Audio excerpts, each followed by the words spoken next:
Est-ce que c'est spécifique au hip-hop, la question de l'image dégradante de la femme? Regarde les productions aussi hollywoodiennes, les chansons à texte aussi, c'est diffus, c'est très diffus. Mais je pense que c'est parce que c'est visible qu'on parle aussi du hip-hop.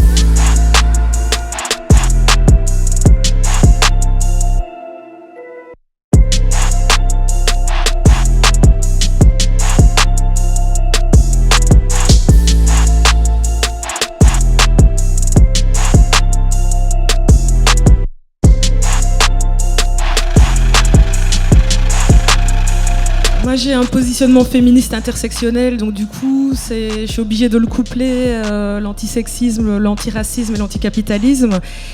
Donc il faut voir la couleur aussi des gens qui font du rap, et il faut le replacer dans une société, voir ce qui se dit sur cette société. Il faut aller chercher aussi de ce côté-là. On peut parler aussi du milieu du cinéma, du milieu de l'audiovisuel. Moi je suis une documentariste, donc je suis une warrior. On n'est pas beaucoup, je crois qu'on doit être même pas 5%. Je pense pas que ce soit vraiment propre au hip-hop, mais la vie est un éternel combat déjà pour s'affirmer déjà en tant que femme, de sortir le soir librement, de manger ce qu'on a envie de manger, d'avoir le corps qu'on a envie d'avoir. Le seul truc, c'est que exactement comme nous en tant que féministes, on va pas se laisser donner des leçons de l'extérieur, etc. sur c'est quoi être une féministe, c'est quoi machin, etc.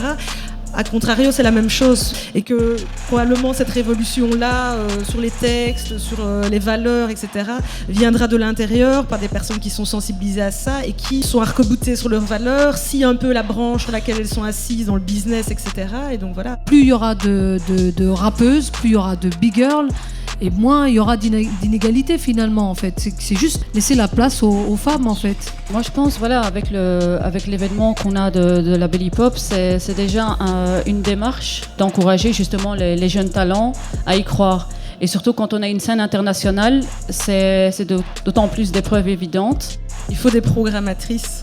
Il faut se fédérer, il faut des lieux pour qu'on montre notre art, et il faut se professionnaliser. La question de la professionnalisation, ça passe par le statut, en Belgique statut d'artiste, etc. Et ça passe aussi étrangement par des formations où on va parler question d'argent, parce que les filles à titre individuel, d'aller être programmées et parler de cachets, de parler de contrats, etc., c'est extrêmement difficile. Or, la professionnalisation, elle passe par là aussi. C'est pour une question de santé mentale et physique sur le long terme. Si une jeune fille de 10 ans écoute Sheila, je veux dire, c'est prometteur pour les 5 prochaines années. C'est une évolution qui est peut-être lente, qui est peut-être aussi, on va dire, aberrante. La question ne devrait même pas se poser, mais en fait, elle se pose parce que le patriarcat, je le répète encore, est tenace. On est encore loin du compte, mais il y a une évolution. Ça, c'est important de le dire et de le saluer.